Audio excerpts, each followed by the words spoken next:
नमस्कार साथियों, मैं नीरज त्रिपाठी। 24 घंटे में देश दुनिया की सबसे बड़ी खबर पर अगर नज़र डालें तो बंगाल देश की पूर्व मुख्यमंत्री शेख हसीना को मौत का सज़ा सुनाया जाना पूरे दक्षिण एशिया में हलचल पैदा कर दी है। सबके मन में एक ही सवाल है, भारत क्या करेगा?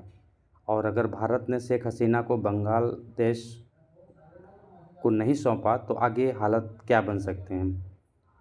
आइए समझते हैं पूरी कहानी को।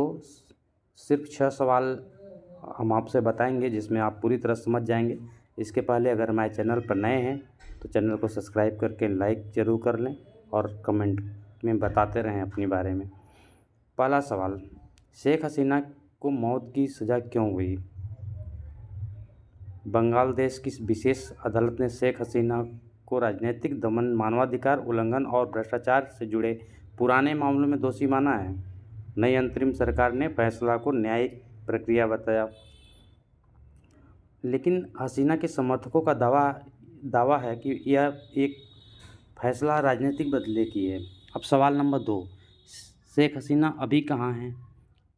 दरअसल हसीना अगस्त में भारत आई थी और सुरक्षा कारणों से भारत ने उन्हें फ़िलहाल सुरक्षित ठिकाना दिया है। अंतर्राष्ट्रीय स्तर पर उन्हें पॉलिटिकल असाइलम जैसा दर्जा मिल सकता है। अब सवाल नंबर 3, क्या भारत उन्हें बांग्लादेश को सौंप सकता है? कानूनी तौर पे तो नहीं, क्योंकि भारत का कानून किसी भी व्यक्ति को ऐसे देश को नहीं सौंपता जहां उसे मौत की सज़ा, यातना या राजनीतिक उत्पीड़न का खतरा हो। इसलिए प्रत्यार्पण की संभावना तो बेहद कम है।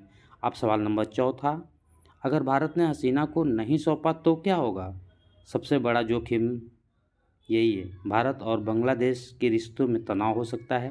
ढाका की अंतरिम सरकार भारत पर दबाव बना सकती है, लेकिन भारत अपने स्टैंड पर कायम रह सकता है, क्योंकि यह मानवाधिकार का मामला है, राजनीतिक का नहीं।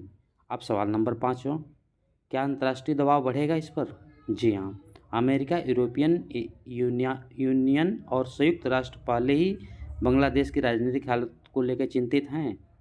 हसीना की सज़ा के बाद अंतर्राष्ट्रीय समुदाय की बात करें तो बांग्लादेश से पारदर्शी और विश्वसनीयता न्यायिक प्रक्रिया की मांग करेगा।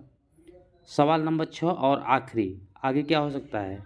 भारत 2 राहों पर खड़ा है, एक तरफ पड़ोसी देश से रिश्ते और दूसरी तरफ मानवाधिकार और राजनीतिक शरण का सिद्धांत।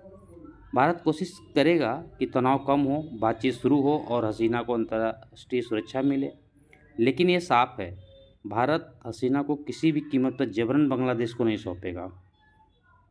शेख हसीना की मौत की सज़ा सिर्फ बांग्लादेश की राजनीति की नहीं, पूरे दक्षिण एशिया की स्थिरता से जुड़ा सवाल है। अब दुनिया की निगाहें भारत पर हैं कि वह इस संकट में कैसे संभालता है। फिलहाल आज तक के लिए इतना ही, आगे मिलेंगे। नमस्कार।